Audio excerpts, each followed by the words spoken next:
Hey everybody, thank you for watching. As always, I really appreciate it. In this video, I'm going to go through loose tenon joinery. Specifically, the type of joinery that I used to make the dining room chairs to go with the dining room table that I made several years ago. And the joinery incorporates the use of a router, and a shop-made jig. And that's what I'm going to go through today. Now, the jig that I'll be using was not my idea. I got the idea from, let's see here, it's a March-April 2007 issue of Fine Woodworking magazine. I printed it out from the website for this episode. Again, the actual chairs that I make are based on these plans.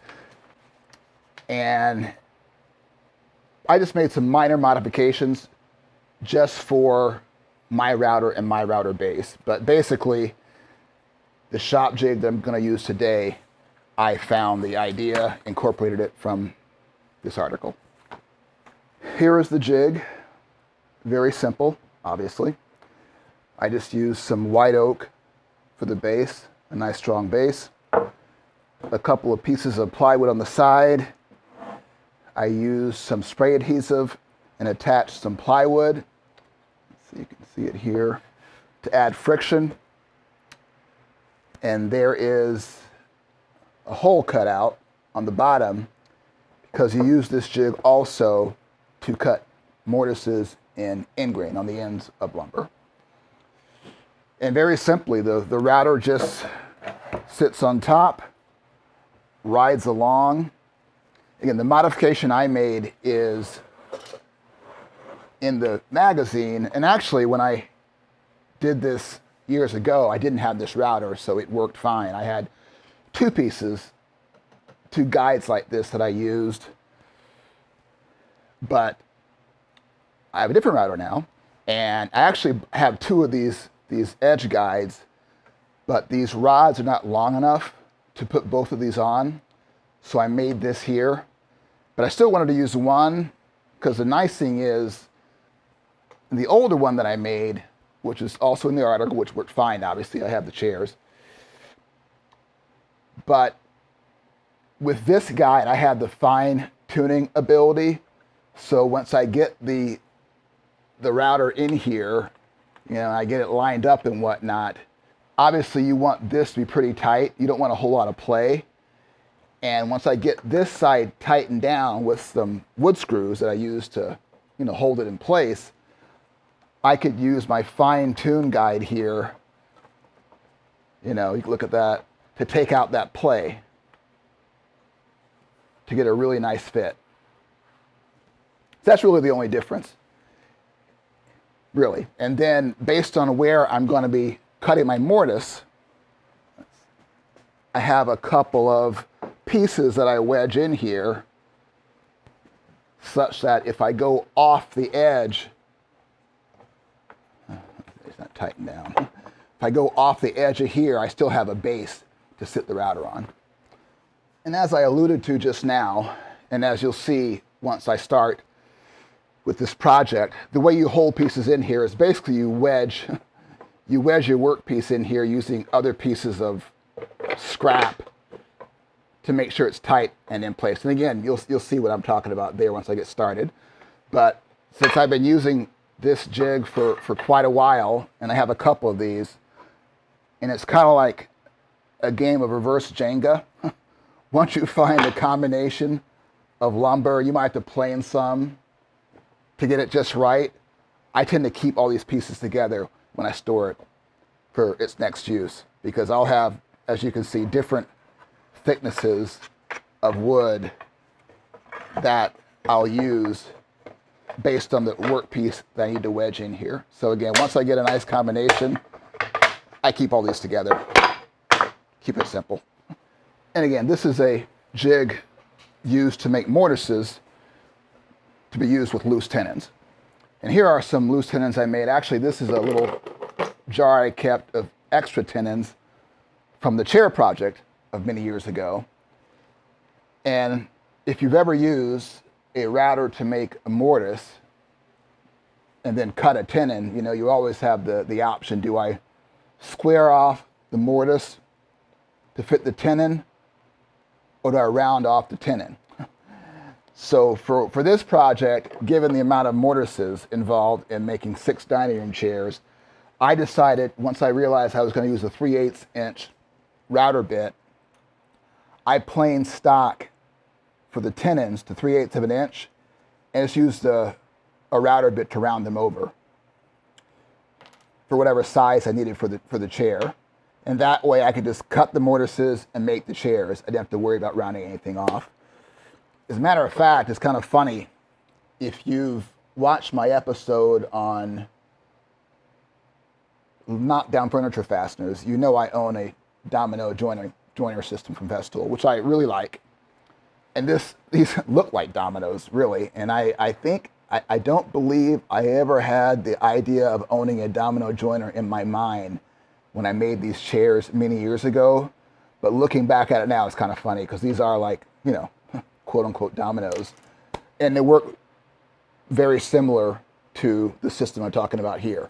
In fact, I'm sure you could use a domino joiner if you had one to make chairs like this. But if you don't need one, you can use this system. And this is my little piece of a chair model that I'm going to make using this jig and my router, which is similar to show this type of joinery, which is similar to what I used to make a set of 6 of these dining room chairs to go along with the dining room table that I made several years ago. Okay, so the first thing I did was milled the stock for this portion of a chair model. The chair rails I milled down from 5/4 inch poplar, and the leg pieces here are 1.5 inch square. And what I'm going to do basically is cut all the mortises. I'm going to cut all the mortises for this little model here using my shop-made jig and my router. And this angle here is 85.5 degrees, again, per the instructions in the article that I talked about. And of course, the angles I cut here on these chair rails, the side chair rails have been cut accordingly. Okay, so now what I've done is I've marked the entry point for one of the tenons. I've gone down just arbitrarily about an inch from the top leg. Again, the chair rail is about 3 inches wide, and I'm putting one of the tenons in the center. So I've marked one of the leg sides, use my marking gauge, and now what I'm going to do is transfer that marking to the other legs on the 2 sides that will connect to the chair rails. So now what I need to do is play a little reverse Jenga and wedge the leg pieces into my jig here. And as you can imagine, I've already determined the right combination of pieces to work. Otherwise, we'd be here for a lot longer. Some pieces I had to mill up, as you can imagine. But this is the right combination that will get this piece in place. I'll move this down a little bit. And then I get my router set up.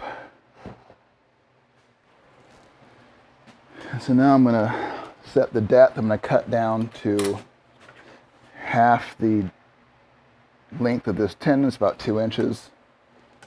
And then I'll set my stops.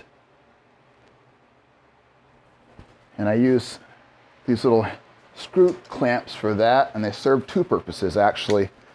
Obviously it's a stop,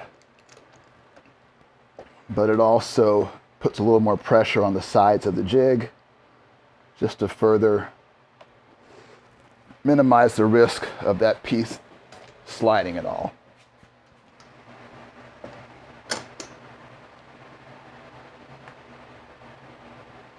All right, let's route the first mortise.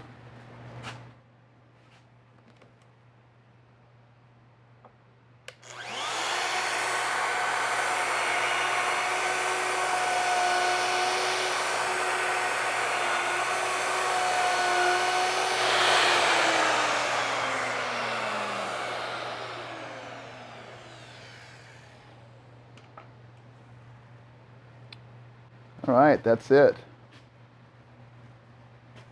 Check the fit. Perfect. And so now I'll do the same thing. And again, this mortise is straight in. This is not at the 85.5-degree angle. So I'll cut all 4 of these first and then do my reverse Jenga thing for the angled mortises.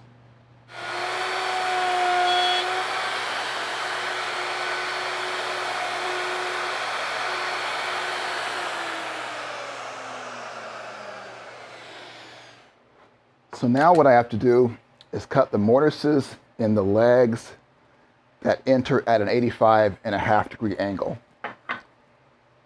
And to help guide me on that, I've cut a couple of pieces of lumber at 85.5 degrees to help me sandwich the leg piece in here. So let me can play my little game and get this done.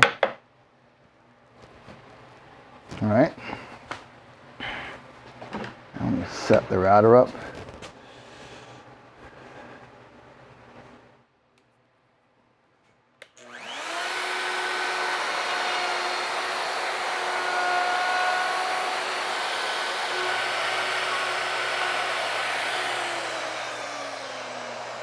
All right.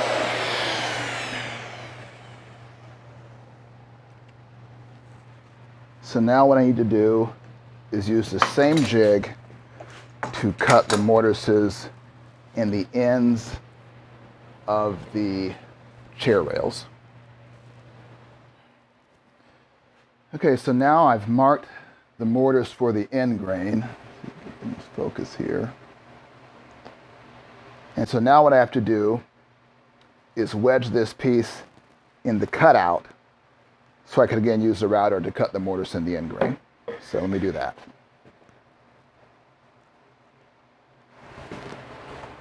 And make sure this is straight. It's not.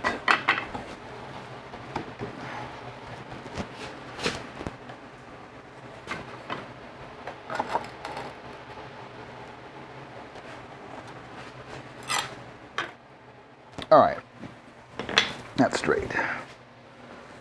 Okay.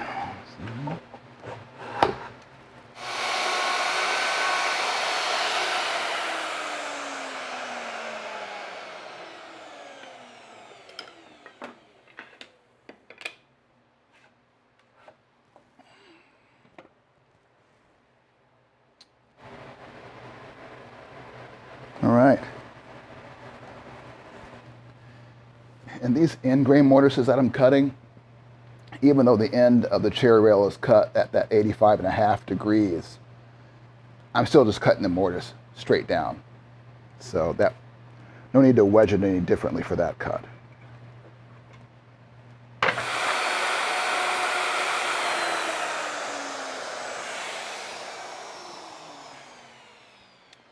All right, I think that is it. See how this looks. Okay, so now all of the mortises are cut in each of the members of my little half a chair model here. I got a bunch of tenons that I'm going to use. So now let me put it together and see what happens. Let's see what we have here. Okay, let's see.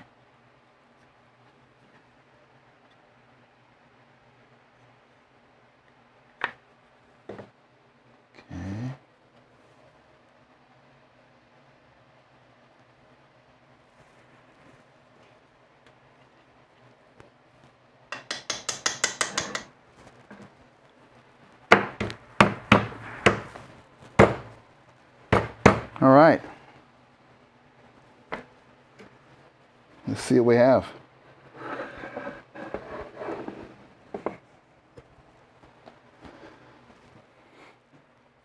Okay, here you go. And this is not glued up, but you get the idea. And again, this is obviously just a model. But yeah, there you go. Again, thank you for watching. I hope you found this useful. If so, please subscribe to my channel so you can receive notifications of future content. And bye for now.